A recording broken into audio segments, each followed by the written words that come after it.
নারী স্বাধীনতার নামে এলো কলঙ্কের জোয়ার, কি নারীর অধিকার কখন জানি শেষ হবে এই অশ্লীলতার, কি নারীর অধিকার কখন জানি শেষ হবে এই অশ্লীলতার। ওয়ার্ড কমিশনার থেকে ইউনিয়ন পরিষদে ক্রমান্বয়ে দেখো রে ভাই একেবারে সংসদে, ওয়ার্ড কমিশনার থেকে ইউনিয়ন পরিষদে ক্রমান্বয়ে দেখো রে ভাই একেবারে সংসদে।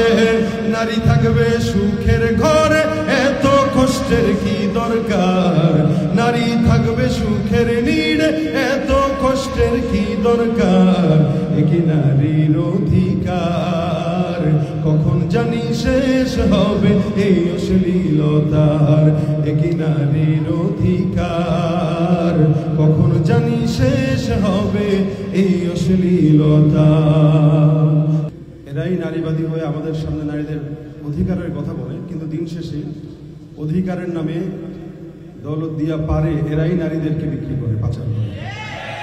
অথচ ইসলাম স্পষ্ট যেই স্বাধীনতাগুলো দিয়েছে এই স্বাধীনতাগুলোর কথা যদি তারা বলতো তাহলে বাংলাদেশে প্রত্যেকটা নারী শান্তিতে থাকতো, স্বাধীনতা নিয়ে থাকতো, এবং এই বাংলাদেশে কোনো ধর্ষণের শিকার অন্তত কোনো নারী হতো না। অথচ আল্লাহ পাক রব্বুল আলামিন বলেছেন, লা তুকরিহু ফাতায়াতিকুম আলাল বিগাই ইন আরাদনা তাহাসসুনান লিতাবতাগু আরাদাল হায়াতিদ দুনিয়া।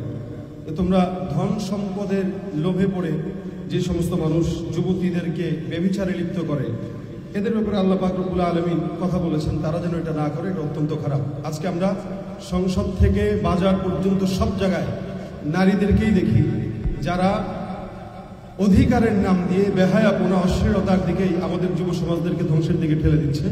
আমরা চাই আজকের এই সেমিনারের মাধ্যমে বাংলাদেশ থেকে এই নারী কমিশন যেই আইন পাশ করতে চাচ্ছিল এটা যেন বাতিল হয়, এবং বাংলাদেশে ইসলামের আইন অনুযায়ী নারী স্বাধীনতা আসুক, প্রত্যেকটা ঘরে ঘরে শান্তি আসবে বলে আমরা বিশ্বাস করি।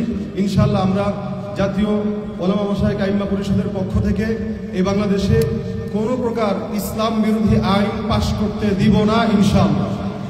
জোরে ইনশাআল্লাহ।